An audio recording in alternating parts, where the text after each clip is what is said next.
Hidden away in a wooded valley high in the hills of Austin, Texas sits, well, this.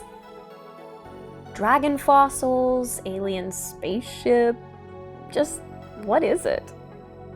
It's the Bloomhouse.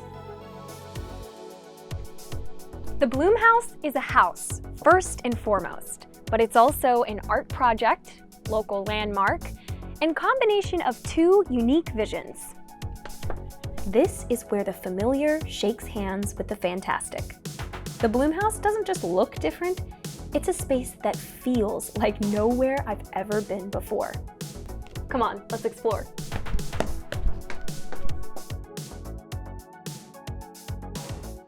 Dalton Bloom wanted to create a space that would stand the test of time. Architect Charles Harker wanted to design something totally unique. It was the early 1970s, and Dalton Bloom had recently inherited quite a bit of money. He wanted to use that windfall to make a statement. Familiar with Charles Harker's work, Bloom hired him to design and build the Bloomhouse. You may be wondering, was all of this meticulously blueprinted, or did the house grow as the building process went along? Bloom had a general idea of the floor plan and major architectural features like the tower head, 7 sentinels in front, and the fireplace. But even though the house carries his name, he was happy to be hands-off during the design. There's an incredible sunken living room, 1 bedroom, and a flow you just can't beat. A lot of details were decided in the field during construction. It's not just that natural elements inspired Harker's building. It's that the house was literally meant to fit into the environment. That explains why a lot of the design elements wrap around existing, at the time, trees and topography.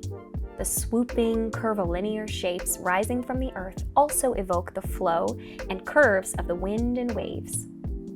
And once inside, a lot of Bloomhouse first-timers are kind of weirded out. We're so used to corners. It took me about 20 minutes to get oriented. With the exception of the windows, doors, and appliances, there are no straight lines or flat surfaces here. Most non-traditional architecture still has, lines or repeating patterns or themes, but not the Bloomhouse. There's no denying there's a vibe when exploring around. It's genuinely the kind of place you have to see to really believe.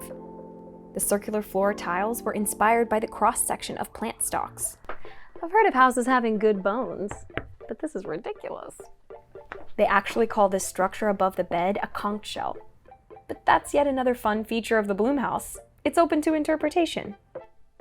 Letting the visitor decide what they're looking at is all part of the artist's grand design and vision. Loads of people have asked Harker about what exactly the creature's head is supposed to be, but he never gives a straight answer. He usually responds with, "What do you think it is?"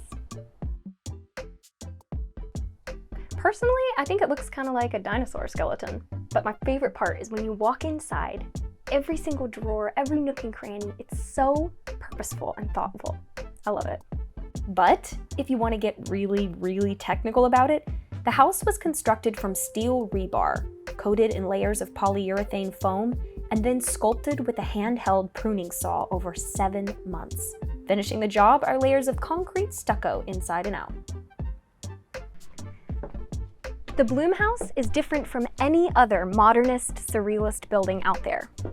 There are so many influences and a vibe that's off the charts. Bloom and Harker wanted something unique that stands the test of time. And I think they succeeded.